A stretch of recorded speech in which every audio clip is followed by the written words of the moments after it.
Good morning. Thank you, Kevin. Good morning, everyone, and thanks for joining us. Just give me a nod that you can hear me okay, that everything's all right. Nods, thumbs up. Okay, beautiful. So I'm going to share the screen, so give me just a moment to make sure that all works the way it's supposed to. Host has disabled attendee screen sharing. Shannon, can you put that back on for me? At least we know, pardon me, all of the things that we need to do. Okay. Is it back on? Yep, here we go. Beautiful. And we want to go back to, there we go. All right. Sorry, talking to myself as always. So welcome to Fire Prevention Week 2020, the Canadian version, and we're supposed to have a little A in there, which my US colleagues think is hysterical, but I don't think so much. So as Kevin said, we're going to go for a fair amount of time. There is lots of information for me to provide to you, so bear with me as I take lots of sips of water and some breaks.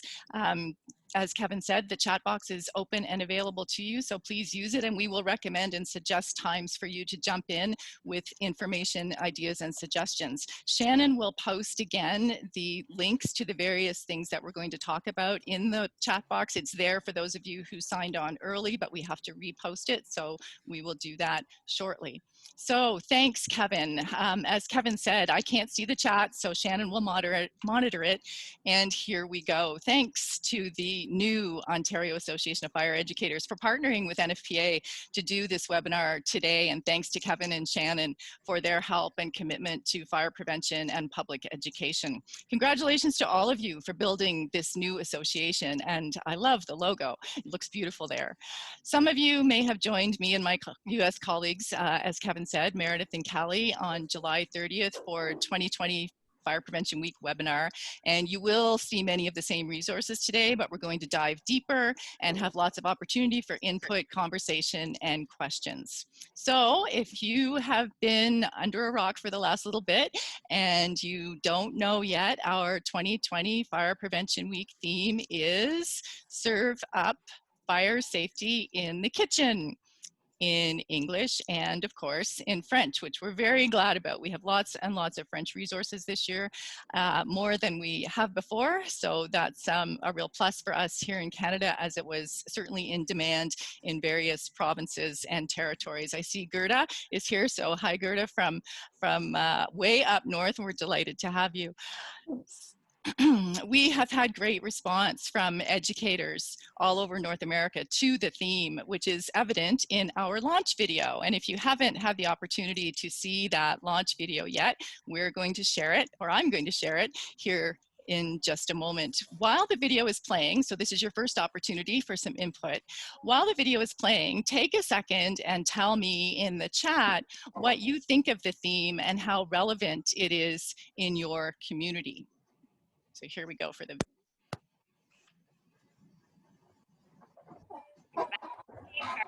launch this. Fire Prevention Week 2020, from our kitchen to yours. Fire departments everywhere are getting ready to serve up fire safety in the kitchen for Fire Prevention Week this year. This year's theme works to educate everyone on important actions that they can take to keep them and everyone around them safe in the kitchen. Why cooking safety? Unattended cooking is the #1 cause of kitchen fires and fire injuries. Here at NFPA, we know that Fire Prevention Week might look a little different this year. We might not have open houses, school or community events, but we've got lots of new and different ways to get the message out. NFPA is ready to serve up fire safety in the kitchen. Are you? NFPA está lista para servir seguridad con incendios en la cocina. ¿Y usted? Ready for Fire Prevention Week in Texas. We are grilling some safety because you know we love our barbecue. In Canada, we are asking everyone nicely to serve up fire safety in the kitchen. Au Canada, nous demandons à tout le monde de bien servir la sécurité incendie dans la cuisine. Indiana's all wrapped up to get the word out about kitchen safety. We've got a lot cooking in Georgia for Fire Prevention Week. The South is frying safely. The Bowie and the West are ready to go. We've got the recipe for safety in New England, especially while boiling our lobsters. So no matter where you live, get ready for Fire Prevention Week at firepreventionweek.org.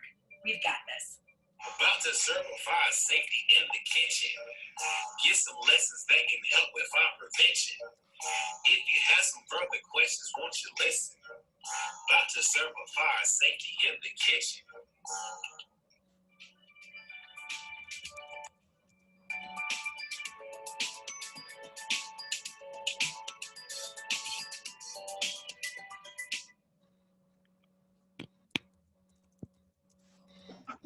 So we love Blaze from Texas doing his FPW rap, and we love, of course, all of us at NFPA love that New England accent and those lobsters. We had a ton of fun doing the video, and huge thanks to Luc Paget from Department of National Defense in Ottawa, who you saw on the video and who has done all our French translation. So Shannon, can you have a look at the chat and turn on your microphone and see if people like the theme and maybe give me a couple of comments since I can't see it, and I'm hoping they're positive. So people like the rap. I want to know if we have any stats to support the theme, which I think you're going to talk about, and a couple that do not like it. They don't like the theme, really? A bit Okay. varied, I guess. Okay, so if those who do not like the theme can just elaborate on that in the chat for me, I would love to have that feedback and understand why. So if you don't like it, I don't really know what to do about that at this point because we're going to talk about it for the next hour. So maybe by the end of the hour, we will have convinced you to like it. How's that sound? All right, next slide. So what are we going to do today? Our learning objectives for today. By the end of the session, you will be familiar with the 2020 Fire Prevention Week theme, obviously. You will understand the NFPA research and data, so we are going to review that. That supports the theme. You will develop knowledge of Fire Prevention Week and community risk reduction, which of course most of you have in spades. You will be comfortable accessing the Fire Prevention Week website and resources. You will know where to find the social media resources, and we have those, plenty of those this year for the first time. And you will leave with some great ideas for non-traditional Fire Prevention Week activities, which we're all going to be doing this year. So why cooking safety? So this is the explanation behind the choice of the theme. So before I give you a bit of background, maybe tell me in the chat if your data in your community, and maybe it doesn't, and maybe that's why some people aren't overly enthused with the theme. So tell me in the chat if your data shows that cooking is a leading cause of fires in your region. And as you do that, I'll go through some of the data and the reason behind the theme. So this theme was decided on more than a year ago, long before we were all staying home. So it's not because of COVID, but because NFPA research shows us that all over North America, cooking is the #1 cause of home fires and home fire injuries. It also shows us that unattended cooking is the top cause of fires in the kitchen, which you all know, and that half of all cup and tableware burns, and I hadn't heard that phrase put quite that way before, but that half of all cup and tableware burns are to children under 5. Even more, 1/3 of contact burns are from stoves or ovens, and almost 40% of contact burns from grills, which is what they call them in the States, or barbecues, pardon me, are children under 5. So all of that supports NFPA's messaging about a 1-meter kid-free zone around hot things, with which you're all fairly familiar as well. So here are some other interesting tidbits to help you customize your Fire Prevention Week messaging based on, of course, this theme. So according to NFPA research, and the link to the research is in the chat, and again, Shannon will cut and paste it in if you can't see it. People 55 and older had the highest risk for cooking fire deaths, and I'm sure that's no surprise to you guys. It's even higher for people as they get older, so it multiplies after you're 65, 75, and 85, and of course we know that people 85 and older are at the highest risk of death from fire in their homes. But interestingly, and this was new to me, the highest risk of non-fatal home cooking fire injuries, so not death, but injury, is people aged 20 to 34. So young people, much younger people who are busy and on the go, and that key word, they're distracted, just like when they're driving, they're distracted by their phones or by life or whatever else is going on. So more than half of those non-fatal injuries were people trying to control the fires themselves. NFPA has also found that cooking oil and grease fires are a major part of the cooking fire problem. Again, no surprise to you guys, but so much so that our team of researchers say the frequency and the increased risk of oil and grease fires indicates a need for more consumer awareness on how to deal with those fires. And that's our job as fire and life safety educators. So they're saying that that's really a missing piece of the puzzle. So a bit more data. And then we won't talk about data anymore, but you asked for the data to support the theme, and this is the data to support the theme. So 23% of cooking fires occur between 11 p.m. and 7 a.m. And again, this is according to NFPA research, and yes, it's based on US data, but we can of course extrapolate. So 23% of cooking fires occur while most people are sleeping or should be sleeping, and 40% of fire deaths occur during those 40% of fire deaths during those hours occurred when people had fallen asleep. So not necessarily had gone to bed and gone to sleep, but had fallen and something untoward happened in the house, but that they had started cooking and then fallen asleep. So one more tidbit that I find interesting, only 3 out of 5 families use electric cooktops, so electric stoves. But 4 of 5 cooking fires involve electric cooktops or electric stoves as opposed to gas. So that to me tells an interesting story about particular demographics. And if you think about fires, kitchen fires in your communities and where they're happening, and then look at whether the appliances are electric or gas, that may mean something to you as well. So that's a lot of information. Shannon, can you check the chat and see what people are saying? So, I know you guys can all see it, but I can't, so. It tends to be a top cause for a lot of areas, and in those where it is not a top cause or the #1 cause, it is up there. And a lot of people are seeing that it is increasing with COVID and people being home a lot more frequently. And more or less everybody thinks that it is still a very relevant and important topic, even if it is not #1 for them. Okay, makes sense. Good. Glad to hear that. Okay, thanks you guys. I love that. Appreciate it. All right. So why cooking safety? Sorry about that. Back for a second. Why did NFPA choose cooking safely? No, I've already given you that information. Sorry, 2 screens going here. Okay, so that was a ton of data, but it's important to understand the data in order to frame the way you plan your Fire Prevention Week activities. And again, you all know that. It's important to plan the way you choose your audiences and determine which information you're going to provide to those audiences. So you guys in Ontario, of course, are required to do community risk assessments. And in your NFPA 1035 courses, you learned about the 5 E's of community risk reduction. And obviously, to us, education is the one that is most relevant here today. Also, obviously, when you are planning how you will use the NFPA Fire Prevention Week resources, we want you to use the data from your community risk assessment to identify your risks, target your specific audiences, and build your Fire Prevention Week plan or programs. We know that using data from your community risk assessment will support and define your Fire Prevention Week efforts. We know it will help you identify target demographics, communities, neighborhoods, and behaviors.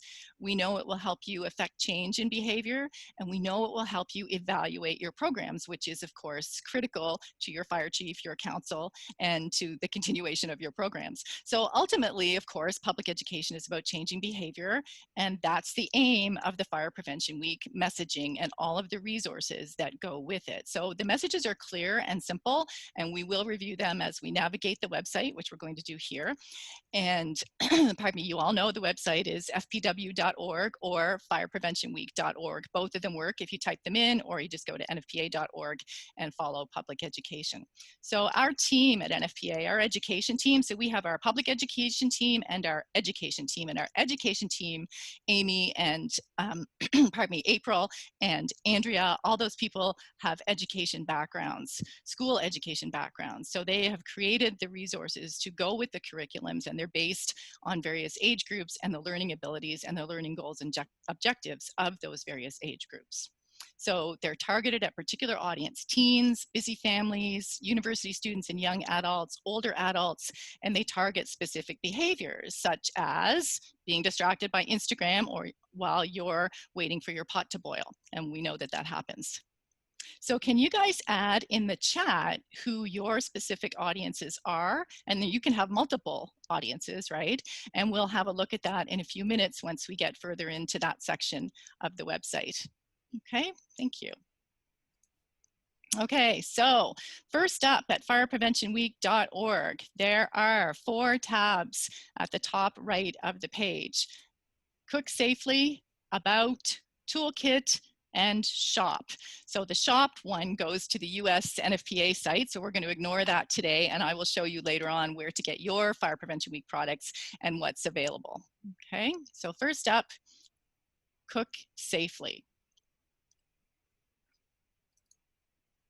Essentially here, there are resources for 2 groups of people, you guys, fire departments and fire and life safety educators, and consumers, people who might go looking for online information about safe cooking. And that's something that NFPA has moved toward over the last 3 years since I've been there, is having more information that is targeted directly at consumers and can help them without explanation.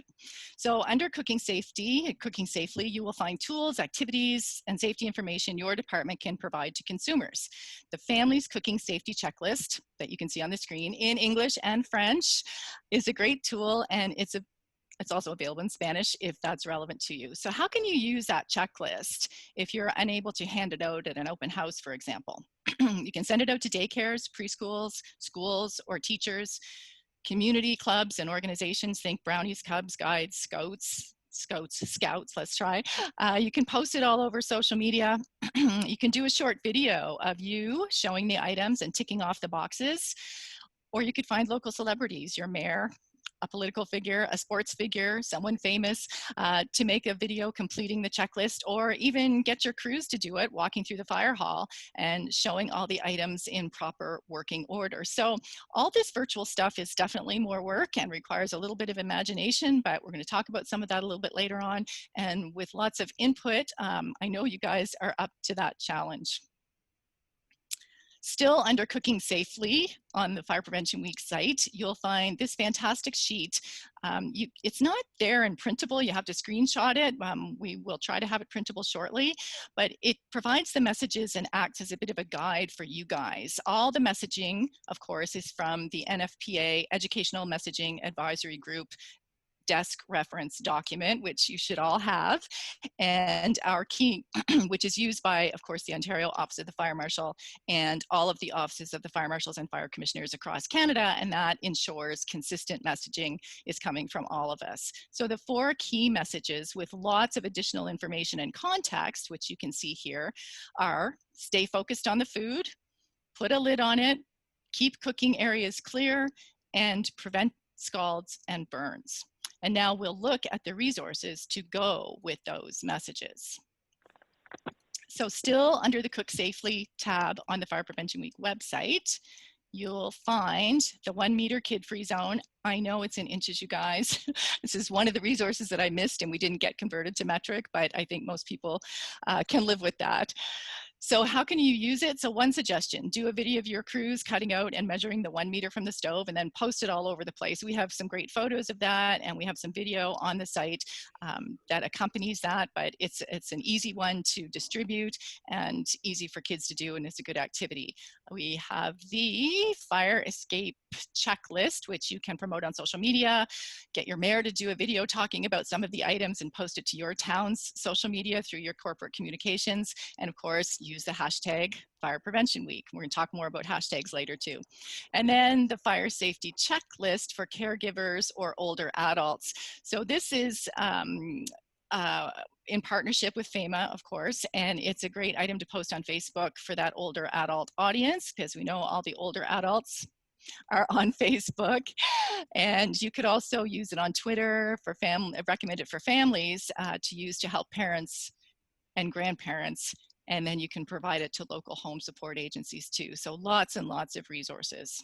And I know they're all paper resources, so what we're doing is giving you the tools to then be able to take everything and use it in whatever virtual component, platform, system, or style that you choose.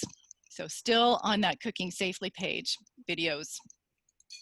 So there are a few on the page, and then there are a few that I've pulled from NFPA Kids and also the Sparky.org site. And these are just 3 that I recommend, that I like, that I think are short and sweet, and they work for the target audience. So Sparky's Hot, Not, or Sometimes Hot, Sparky's Walk Away or Stay and Play, and Sparky's Aunt Dottie and her kitchen fire safety rules for kids, which is kind of cute. And again, they're short and sweet, and the messaging is pretty solid. So these are great ways for children to practice identifying items that are hot, sometimes hot, and not hot. And we know that children under 5 are at the highest risk for burn injuries. So it is critical information. And those burns usually occur from contact injuries and an awful lot of scalds from hot cups of coffee. So good messages to get out. And so, you know, a new cooking safety video for families will be posted right there on that page on the site within a couple of weeks, so I'm told. Okay. So still under Cooking Safely, we turn to the second tab. Sorry, we go to the second tab, back to firepreventionweek.org, and the second tab, which is About, and it of course explains the origins of Fire Prevention Week and focuses on this year's theme. Lots of people have asked me over the years, will you ever change the date, because Thanksgiving in Canada often, actually it didn't last year, but it does this year, falls within Fire Prevention Week. So the answer to that is no, because Fire Prevention Week is based on an event in the States, of course, that happened on October 8th. So it's always going to be during that week. So at this part of the site, firepreventionweek.org and About, you will see the launch video that we showed a few minutes ago, plus 3 more videos that you can use to educate your audiences about Fire Prevention Week and cooking safety. So the first video, which is a great video, and it's fantastic for all audiences. So it tells the story of Fire Prevention Week. Interesting tidbit. Since 1922, NFPA has sponsored the public observance of Fire Prevention Week. And in 1925, which all my American friends will tell you, President Calvin Coolidge proclaimed Fire Prevention Week as a national observance, and therefore it is the longest running public health observance in the United States. But in Canada, Fire Prevention Week was actually adopted 2 years earlier in 1923. So we win that one. So Fire Prevention Week is observed always during the week of October 9th to commemorate that great Chicago fire, which began on October 8th, 1871.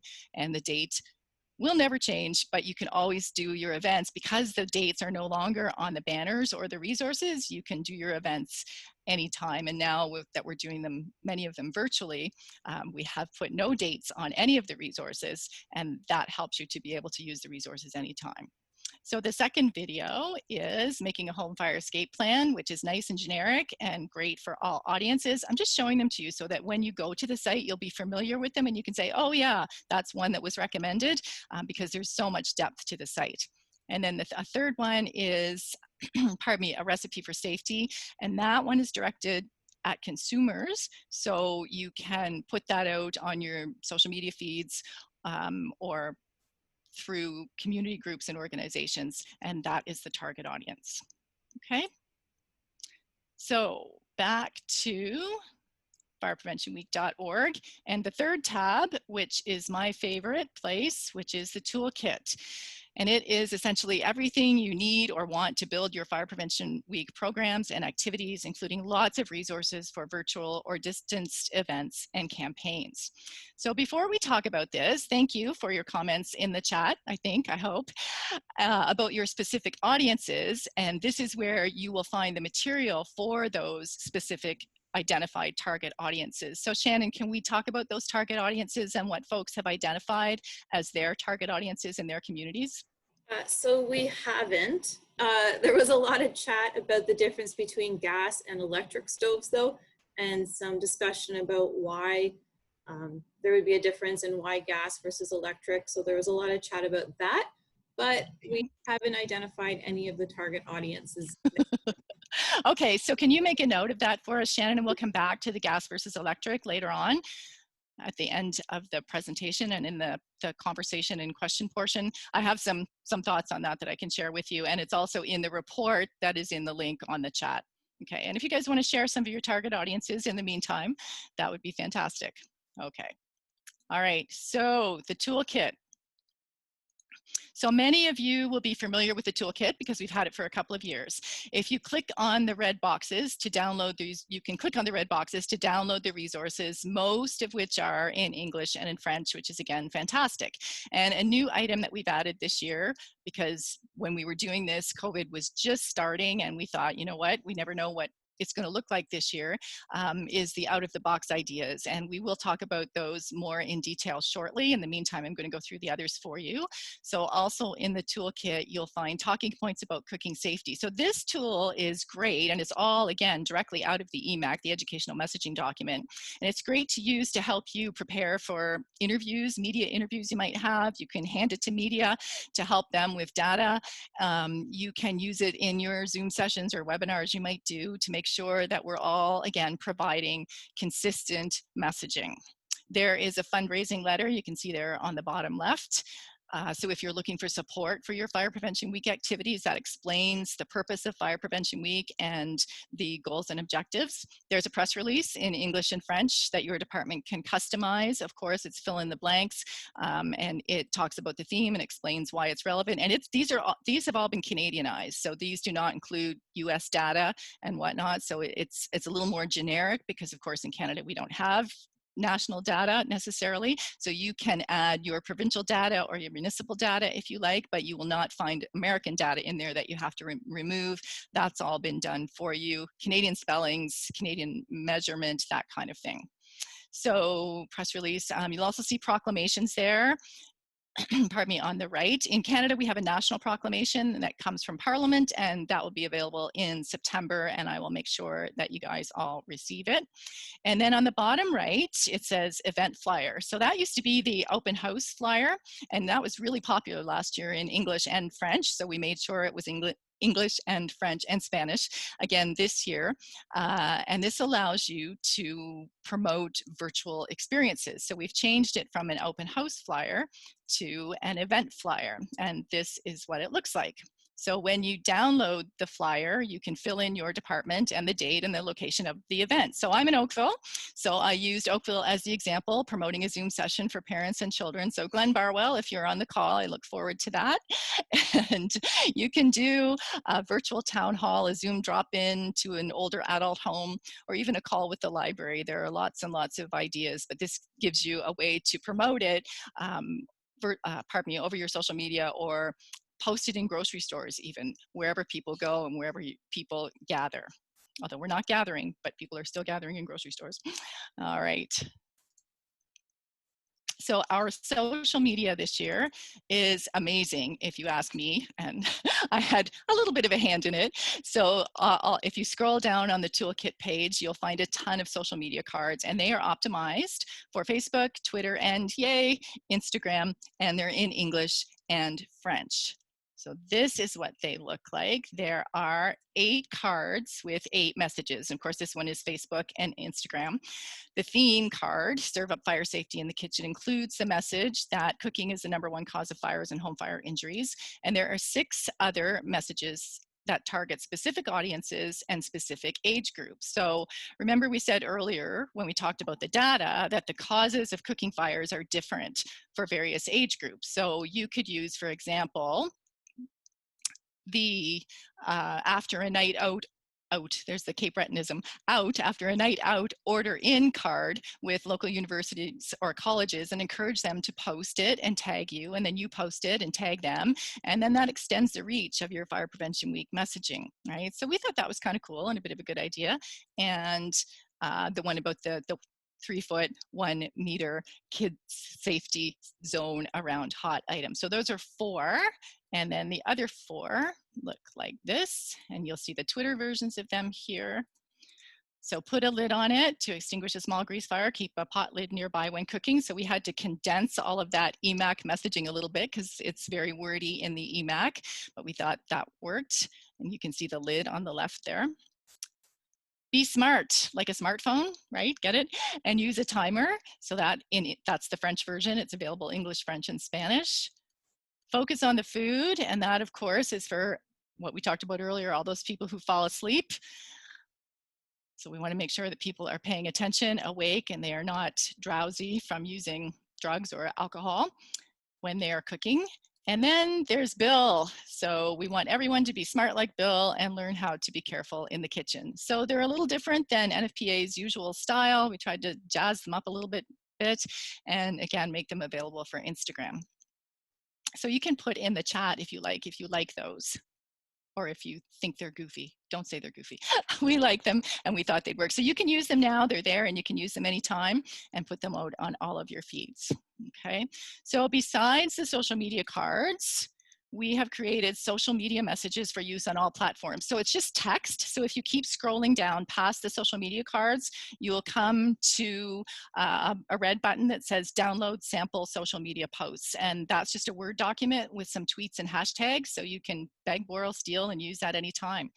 And speaking of hashtags, I do want to encourage you to use the hashtag Fire Prevention Week. Anything with that hashtag will show up on our homepage, and you can then you can go there and look and see what everybody else is doing and what kind of programs and whatnot people are running all over North America. So that's a great way to share those resources. So here, the first one that I showed there, that's just somebody receiving their Fire Prevention Week kit who was excited. And these are a couple of mine from a while back, and just using the hashtag to make sure that they show up on our homepage. But I also want to encourage you to use other hashtags too, so that people who follow the hashtags will become part of your audience. So what I find with our social media, and by our, I mean sort of the greater fire service, is that we're all posting and we're all liking each other's posts, but I'm not sure we're all reaching a greater audience. So how do we do that? And hashtags are a great tool for that. So if you use the hashtags like fire safety, fire prevention, cooking safety, safe kids, the name of your community, right? Or whatever your community handle is, and then tag your mayors and your councillors, your MP, your health minister, the Minister of Community Safety. Again, I know you have to work it, and I know it's not something that comes naturally to many of us, but it's not hard. And once you do it once, you can store those hashtags in your notes on your phone, and away you go. So I'm committed to showing you these two little bits of information. I get asked about this all the time: campaign logos and usage. So they're there for you to download and use on your websites, in your printed material, on your social media, anywhere that you like. But we ask that you keep them intact, and unfortunately there is no space in them, I know, for your own department logo in those particular images. If you want to do something different, that's great, but we do need permission from NFPA because the FPW images are copyrighted, as is Sparky, of course. But you can use all of this anywhere you choose. You can use the messaging itself, and I know the OFM and maybe a couple of, there were a couple of people from OFM potentially on the call with us today, and they can talk about that later if we wish, uses the messaging but not necessarily the imaging, and that's fine too. So the messaging, the wording is not copyrighted, just the images. So if you have questions about that, let me know. So I heard from Lambton Shores yesterday, actually wanting to use a Sparky image on the Zamboni at the rink during Fire Prevention Week, and that's perfectly fine. You just have to submit a quick form and get it approved by NFPA, and that doesn't take long, and this is where you find that. You just keep scrolling under campaign logos and usage, and you see that arrow shows you terms of use. You click there, and away you go. It's just a short, simple form. Sometimes the website goes a little bit wonky if you don't have a profile, and if you get messed up, just call me or email me, and I'll either walk you through it or do it for you, which happens pretty much every day, so no problem. All right, so teach fire safety. If you keep scrolling on the toolkit page, you will come to teach fire safety, which used to look like this.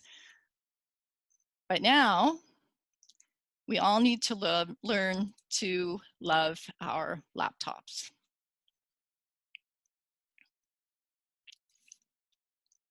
And we need to be smart about teaching fire safety. So how will you do it? You will need to choose your audiences, your message, and your platforms. Shannon, any feedback on the audiences in the chat at all yet? Or am I? Yes, so a bit of a variety. For some people, it's post-secondary students where they've got a couple of universities and colleges in their areas.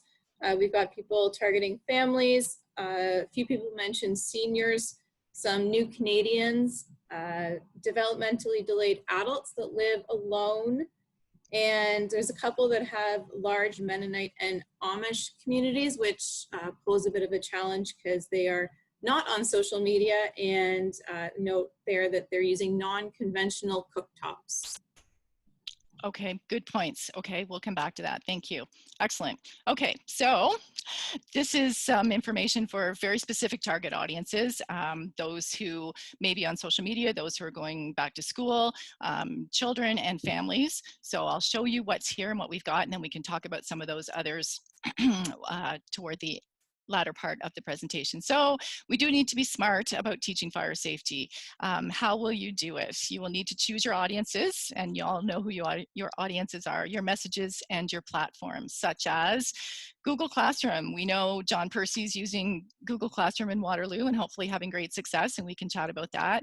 Flipgrid, which is an amazing platform for students, families, and maybe even your fire crews. There was a new launch of Flipgrid last week, and there's an hour-long tutorial on YouTube. If you've never used it, just Google it. It's fantastic. And yeah, it takes a little bit of technological know-how, but the tutorial walks you through it. If I can do it, anybody can do it, trust me. Canva, which I know Shannon you use, and it helps you design your posts and offers free webinars on how to use its amazing resources. So you can just go to the Canva website and register, and then you'll start to get information about this amazing tool, which yeah, I'm starting to learn, and it's cool. It does take time and a little bit of ingenuity, but it's fun and it works. And then there's one called Ladder. Do you guys know about this at all? It's a marketing program for Instagram, and it allows you to schedule your posts. And I think it lets you add more than one link to your bio on Instagram, which is really cool if you're promoting something during Fire Prevention Week and you want to have your regular fire department bio, and then you want to also include different links. So that's some of the cool stuff that's out there. And we talked about target audiences just briefly, and we'll go back to that a little bit more. But some of the target audiences that we found and for which we have resources, like the ones we've just mentioned, kids, of course, adolescents, families, older adults, and people who are hard to reach, which you guys have mentioned in the chat, and then special populations, such as those for whom English is a second language, or people who are deaf or hard of hearing. So in Teach Fire Safety, we very specifically target those audiences. I'm not going to go into detail on these resources. Some of them will be familiar with you, but I just want to show you that they're all there and they're all on that page. Pardon me. So you can find tons of activities for kids to be safe in the kitchen. Right, so these are what some of them look like. And if you're not familiar with these are on we're on our Sparky Schoolhouse page, which is targeted at teachers, but it's really targeted at educators of all types. So we've moved them over onto the Fire Prevention Week page so that you can easily find them. These are great tools for all kinds of different groups to work with the schools, no matter which way you end up working with the schools, and we'll show you some virtual ways to use those shortly. There are safety tip sheets in multiple languages, as you know, and also easy to read tip sheets. There is a cooking safety lesson plan for older adults, which is a target audience for many of you. So this puts it all together, and then you can pull the resources from the website to go with it. There is, so that's the easy to read tip sheet. And there is a cooking fire safety lesson plan for teens. So some of you said that hard to reach age group, so that's there for you. And of course, there are dozens of the tip sheets, many of which have been updated lately to be more reflective of our audiences with more current photos and images and whatnot. So lest you think we just let them sit there, there is a lot of work going on behind the scenes to bring them more up to date. So that's just a sampling of what you'll see there. Okay, so because we're all home, we thought this was a great time to highlight cooking safety practices for caregivers too, including babysitters. This on the left is a great tip sheet to provide for parents and babysitters, along with the Cooking with Kids activity in the middle, and which is of course easy, fun, and provide some safe recipes for kids. So what's the best way to teach kids about cooking safety? To have them actually cook in the kitchen, right? So there might bring you an opportunity to connect with babysitter training groups, do a special cooking and escape planning section during the class, even if the classes are online or offered through online group sessions. And that the lesson plan for young teens is on our public education page. So the one on the right, it's on the public education page under lesson plans. So if you go to nfpa.org, hover your mouse over public education, you'll find lesson plans. There are several of them there. That's one of them, and it's a great opportunity to, a great way to teach kids all the risks that go along with being in the kitchen and being home and perhaps looking after others. So all of the information and all of the tools are there for you. Okay, so this is a favorite. These are 2 coloring sheets that are very, very popular. We know that coloring is a great developmental activity for kids, and now more and more studies are showing the calming effects of coloring for adults. So you can download these, of course, for free. The kids version is available in English and in French, and there is a spot on the adult one at the bottom, pardon me, for your department logo. You excuse me, guys. You can share these on social media, use Facebook, of course, to reach older adults. You can email the kids coloring sheet to daycare providers, preschools, elementary schools, or email the adult version to churches and seniors' homes or community centers. You can print copies of the adult sheet. You could partner with your local print shop and hand them out at the grocery store or the drive-thrus or with food service delivery options. Some ideas. Okay, so I wanted to show you a little bit more of the virtual stuff that's being done out there. This NFPA is not taking credit for this. This material is from Learn Not to Burn, so it's directly from Learn Not to Burn, which I'm sure you're all familiar with. And I know some of us did some Learn Not to Burn training in Barrie a couple of years ago that was an absolute blast. I have the videos, so be careful. And this is the resource that's on the website, just the paper version that you can see. So let me just go to the right slide here. There are 2 hot or not activities, and one is for non-readers, the one on the left, and the one on the right is for readers. So there's a sorting exercise and then a more critical thinking worksheet on the right. And we've added more contemporary items to that, such as an Instapot and a Keurig, so up to date. So this would be great over Zoom with a group of families through a library program, for example, or you can do it virtually. So how would you do it virtually? Valid question. So teaching fire safety online, you could do it like this. Some of you, I'm going to show you all of this slide. Some of you have met, sort of, Bree Dukins. She is a high school media coordinator and the fire prevention coordinator at Holly Grove Fire Department in North Carolina. And she is a bit of a technical whiz, and some of you may be familiar with her webpage, which I will show you right here. There, with her webpage. She has taken the Learn Not to Burn hot or not activities and made it online friendly through Google Slides. The link is at the bottom of the page there, and it's also in the chat. So copy the URL from the top of the chat box. So you guys can go into the chat and copy the URL if you like, and we'll make it available to you later on as well. So you can go there to the site, and Bree has made this available so you can just copy the slides, and then you have the slides that you could use. They're 2 PowerPoint slides, but they're on Google Slides, and you can use them to send out to your target audiences. So one is an easy drag and drop, and the other, the more critical thinking part of it, where children have to determine what's hot, what's not, and then move the words over. So this is what it looks like, what the slide looks like when you go to Google Slides. So again, she's just taken it from Learn Not to Burn, and it gives the directions. And then this is what it looks like on the slide for the student. And then you simply drag and drop the items. I don't know how she made the items able to drag and drop. That's a bit more technical than I had time to get into. But when you copy it, the items are draggable and droppable. So that's pretty great. Right? And this is what Google Slides looks like, or this is the other activity, right? And then this is what Google Slides looks like when you go into it so you can see it. And it just allows you to make a copy of it. Okay, so I hope that helps, and I hope it gives you a little bit of an idea of the ingenuity. So if you have Learn Not to Burn, there are dozens of activities and resources in it that you could create, all related back to the Fire Prevention Week theme, or any other time for that matter. Okay. So We are back to the Fire Prevention Week website, and at the bottom of the toolkit page, so you keep scrolling down that toolkit page because there's tons of information, you'll find a link to our safety tip sheets. Some of them are right on the page, and there's a button that then takes you to more safety tip sheets, and if you keep scrolling down, you'll find more languages and the easy to read sheets. So that may help some of you with your audiences of new Canadians. So there are lots of tip sheets dedicated to cooking safety and lots of others that can be used throughout the year. And as you know, they are free to download and there is space on them for your logos. And that the one on the bottom right there is an example of the easy to read versions. Okay, so not specific to Fire Prevention Week, but certainly working with the theme. Okay, so back to the toolkit, and finally those out-of-the-box ideas, if that's what we want to call them.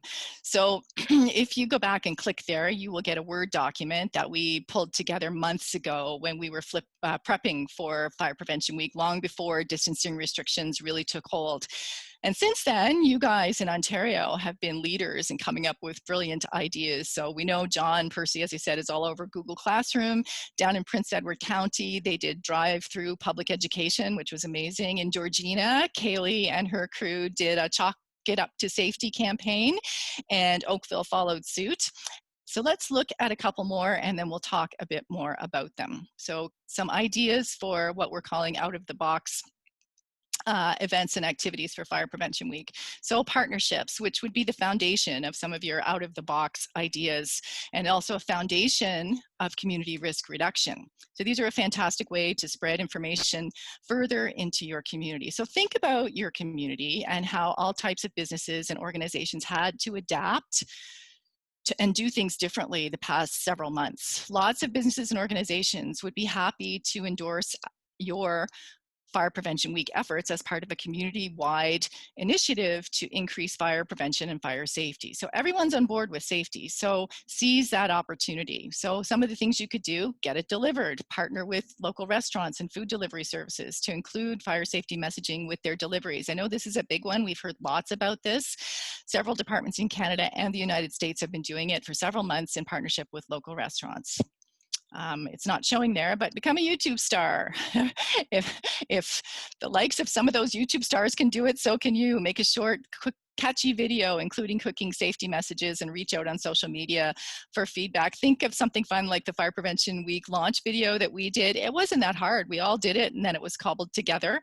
We all did it on our own, and then it was cobbled together. You can use your cell phone and a good microphone. It's that simple. And even better, get your firefighters and your chiefs involved. Everyone's making videos these days, and you can too. Get colorful.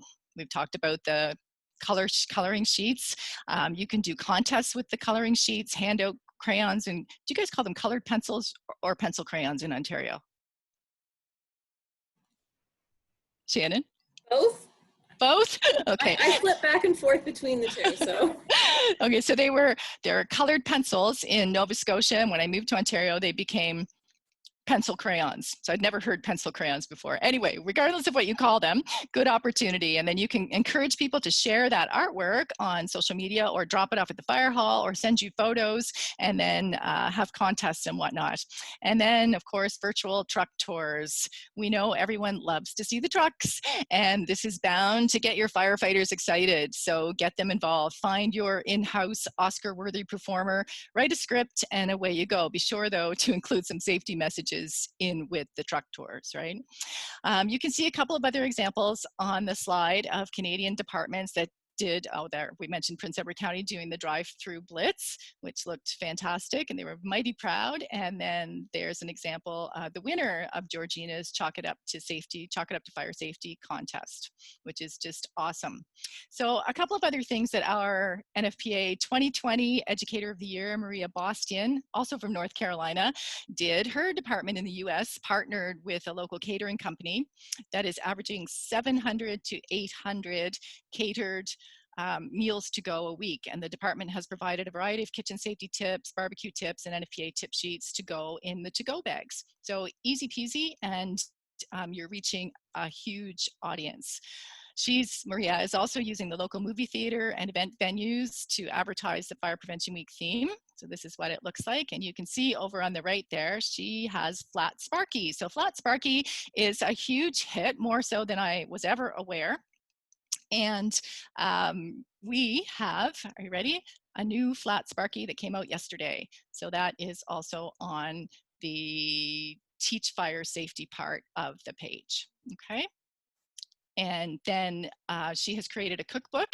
I'm looking at the time, so I'm just going to flip through this. She has created a cookbook with recipes from her fire crews and thrown in lots of safety tip sheets and whatnot. And it's something that can be printed and go out or go out virtually.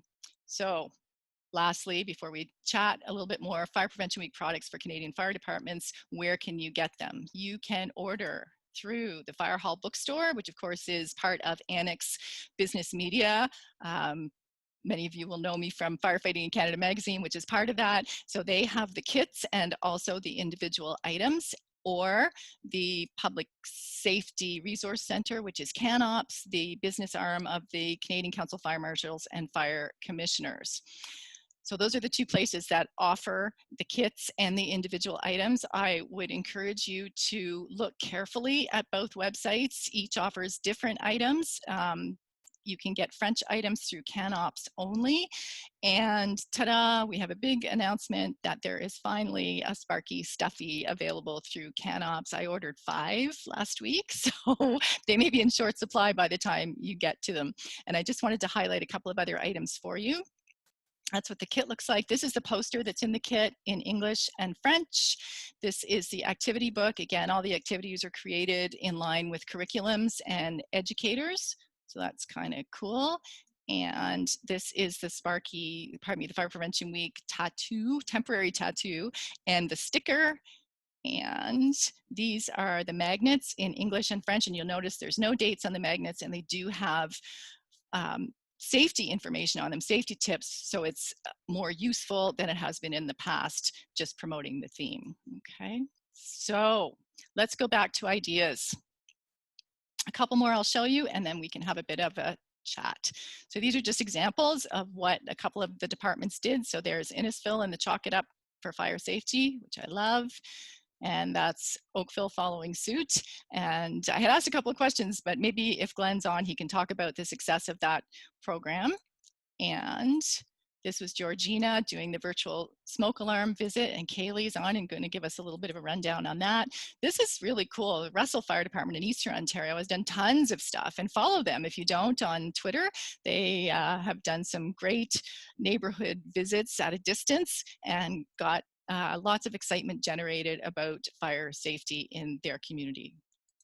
And then Burlington Fire, of course, which has done its What is Your Burning Question? I love it. I absolutely love that the shy, quiet fire prevention officers have been featured in these videos. And I think that that was stepping out of their own box for them. And congratulations to perhaps Kim for coming up with that and having them do it. So that's wonderful. All right, so one thing before we turn it over to the chat and some questions, and you guys can turn on your cameras and your microphones if you wish, and we'll try to see your hands and follow along. NFPA has a conference and expo every year. Of course, it was canceled this year, and part of that is Spotlight on Public Education. I know Samantha's on. Samantha's attended last year with us in San Antonio. There's 4 sessions. It's all going to be virtual, and it's absolutely free, and it's on September 29th. I will get you information once it's available. We don't have login information or anything yet, but I will get it to you. All right, so I'm going to close the slide deck. The links were in the chat, and then Shannon, we can go to the chat and have some conversation.